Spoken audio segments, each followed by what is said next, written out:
Welcome back to Myth Detective. When you hear the name Hades, what comes to mind? A villain, the devil, the evil lord of a fiery hell, scheming to overthrow his heroic brother, Zeus. This image, cemented by pop culture, is the greatest lie ever told about the gods.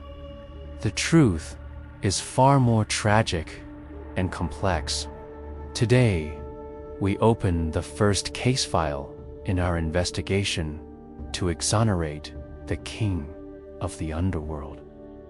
We will prove that Hades became king not through ambition, but through cosmic bad luck.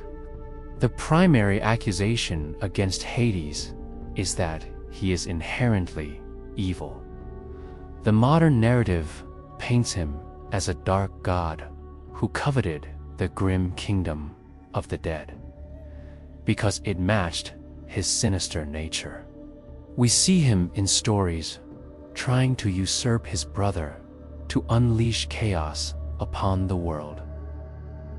This entire character profile is built on one false assumption: that Hades chose his fate.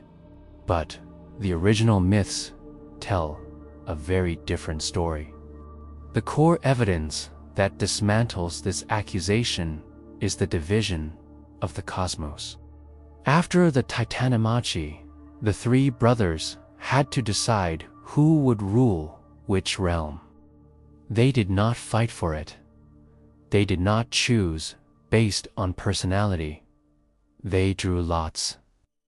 Zeus, the youngest, drew the heavens, Poseidon drew the sea, and Hades, the eldest of the three brothers, was left with the last and least desirable domain: the dark, sunless, inescapable realm of the dead. He didn't seize the underworld. It was assigned to him by chance. His kingship was not an act of ambition, but an acceptance of his fate. The final piece of evidence is the nature of his rule. Unlike his brothers, who constantly interfered in the mortal world, fathering demigods and causing chaos, Hades' duty required him to remain in his kingdom. His job was not to spread evil, but to maintain the strict cosmic balance of life and death. He was an impartial administrator, a grim jailer, and a silent king to every soul, good or bad.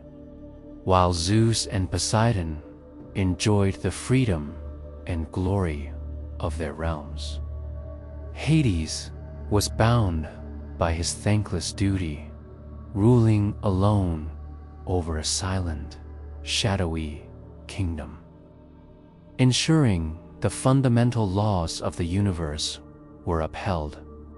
So, the evidence shows that Hades was not a villain who chose darkness, but a king who accepted a dark duty. His somber nature was not born from malice, but forged by the immense, lonely responsibility of his realm.